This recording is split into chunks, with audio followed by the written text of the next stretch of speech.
How about for Jay's Game Corner this week, we just quickly say what our favorite game of all time is and why. Okay. Real quick. Sure. Yeah. Sure. I guess this kind of doubles as mailbag a little bit, kind of. Sure. Yeah. Sure. From Mike. Play From the music. Mike's mailbag. This is very confusing. Yeah. Let's never do this again. We might have to if we ever attend another convention. Well, we'll figure that out. We'll cross that bridge when we come to it, and we'll discuss this off air. But favorite video game of all time, who wants to go first?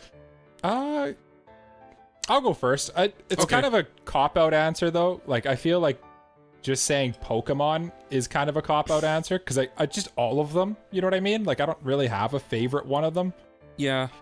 But, like, they're just the games that I can just always go back and play. If I had to really pick a non-Pokemon... I think you gotta pick one. Do I have to pick one? You have to pick one.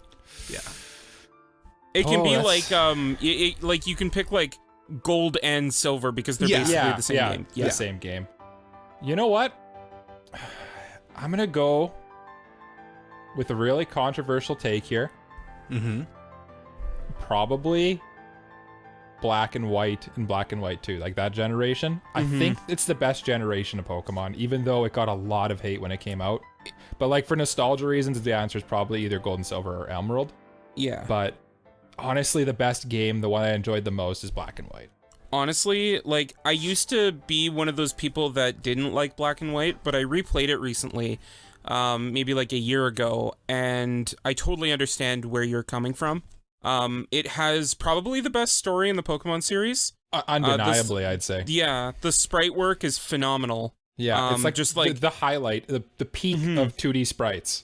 Oh, absolutely. Like, and it feels like it did push the boundaries of what the DS hardware could handle. Yeah. Which is amazing.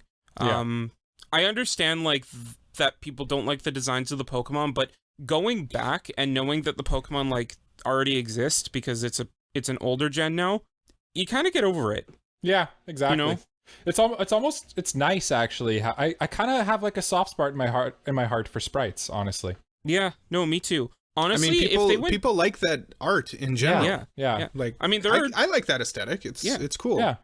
There's a fine line to it though. Like there's a certain point when it's like, okay, this doesn't look good anymore. You know what I mean? Like if you go back and play like an NES 8-bit game, it's like, oh, okay. Yeah. I don't know. I can even appreciate that. Like think about Mario. Like you can understand what Mario looks like based on like 8 or like 8 by a handful of pixels. Yeah, like maybe it's I find it interesting in the sense that like these people did so much with so little. Yeah. Like the first Final Fantasy, you could tell exactly what was happening in battles based off of 3 images that they just used to dictate what was going on. True. Yeah. Yeah.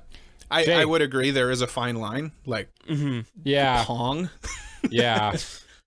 Even Pong, like it conveys itself really well still. Like it's the most simple game aesthetically, but it still conveys itself properly. I think there's a difference between something being like impressive for the medium and being beautiful, you know what I mean? Yeah.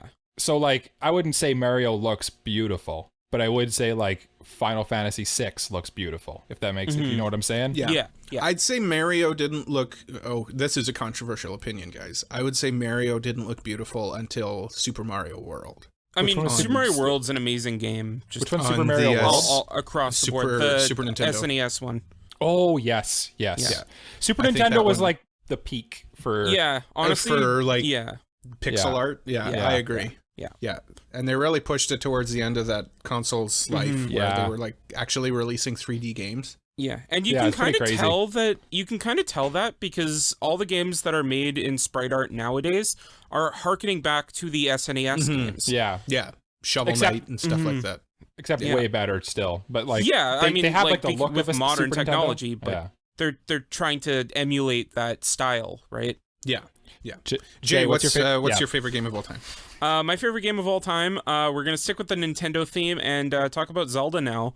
My favorite game is The Legend of Zelda: The Wind Waker. Oh, yeah. Oh, that's a good one. Speaking of incredible art. Yeah, and it's really funny because out of all of the Zelda games that that like have or that exist, I'd say Wind Waker probably has the most timeless art style.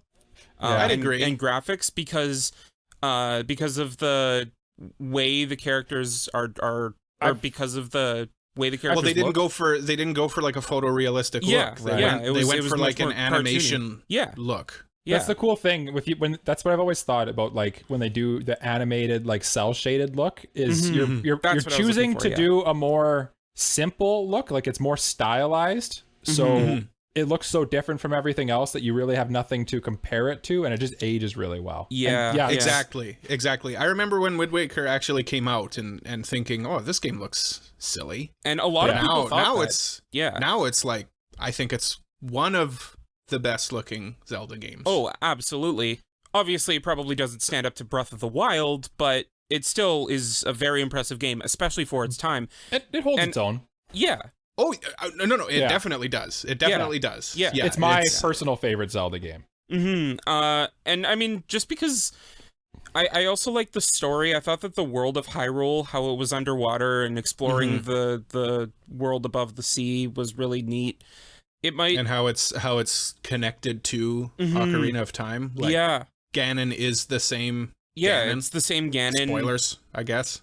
I don't really think that's spoilers for Zelda. The game's been out for the game's been years. out, and it's also like, you understand the story, but at the end of the day, it's more about the adventure, not the actual storyline. Yeah. I thought that like the combat's really good. It has some of the best items in the game or in the series. I love the Wind Waker as a concept. I always remember the Wind's Requiem. Up, left, right. Go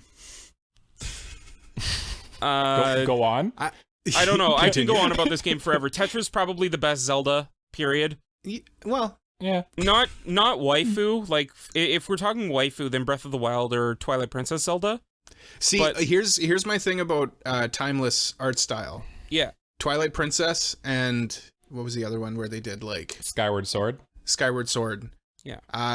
Kind of don't hold up art-wise. No. Well, you know what? I haven't played the HD remaster of Twilight Princess or Skyward Sword, but it doesn't hold up as well as Wind Waker. I'd say Skyward Sword looks better because it has more cell shading to it. Yeah, a little bit more cartoony. But Twilight Princess, they tried to go with like the edgy. A little too edgy. Yeah. And I think that's because people complained that Wind Waker looked way too kiddie. Oh, for sure. 100%. Absolutely. Definitely. Yeah. But enough about Wind Waker, because I could ramble on about this game forever. Cole, what's your favorite game? I'm going three-peat Nintendo, and I'm going to say Breath of the Wild. Nice. Yeah, it's probably my favorite game, the one I can go back to all the time. Like, again, it's timeless because they found the right balance between making a game look modern, but also making it look timeless. Yeah, because it kind of has that anime style. So you can play it whenever, and it'll always look good. Yep. The combat system in it's great. I appreciate it. Also, this is exclusive to me that it doesn't have a difficulty setting. Like you have to get good, or you have to. But that sounds like a negative for you. No, it's a positive for me because it doesn't give me the choice. Oh, okay. So you're saying it's doing the Quiznos versus Subway approach, where it doesn't let you make the choice to screw it up for yourself.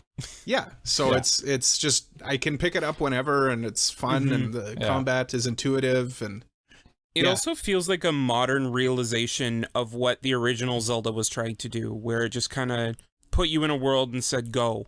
Yeah. Yeah. It's open, like it's completely open, like actually completely open. You can do whatever you want. Yeah. And I mean, some of the most entertaining speedruns to watch are from Breath of the Wild. Speaking of Zelda speedruns, have you guys seen the Triforce % from Ocarina of Time? No, Ocarina of Time speedruns I have a tough time watching because usually they're just like breaking the game. Okay. Yeah. Those don't do anything for me either. If it's just straight up destroying the game. I'll have to send it to you guys later because it's the craziest thing that I have seen in a long time when it comes to video games. They break the game. They break the game a little bit in Breath of the Wild speedruns, but usually it's just like they're Yeah. they're trying to like get into the temples. What are they called? Shrines without like actually going through the door. So they're just like trying to go through the wall. Yeah. But they're not like, okay, you gotta like get right on this pixel and crouch 3 times and then like walk into this wall and then turn around and now you've got a million sticks. Yeah. Deku sticks. Yeah, this is what you needed. You needed a million sticks. Yeah. You do. They're the strongest weapon in the game, Michael. They're insanely strong. The Triforce percent is very different because the point of the run is you're actually like obtaining the full Triforce. Okay.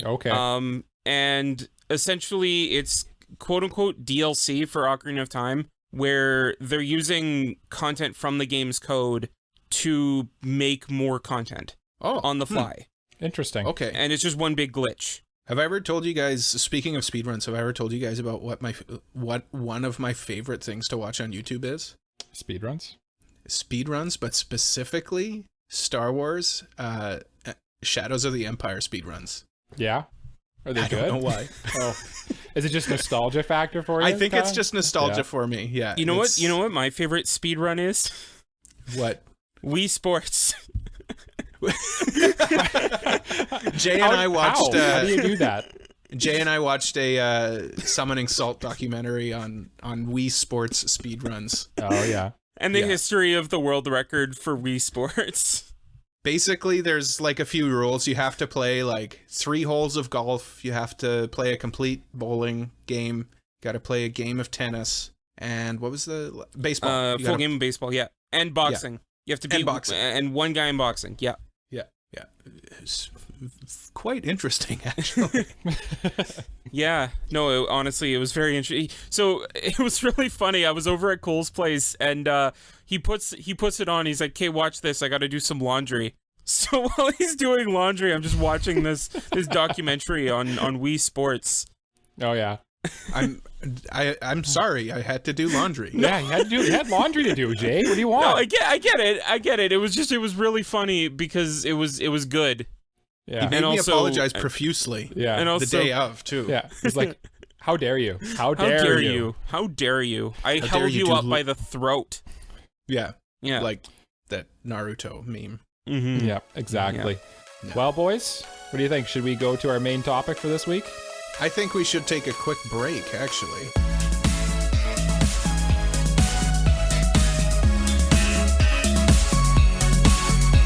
Thank you for listening to the Anime Protagonist Podcast.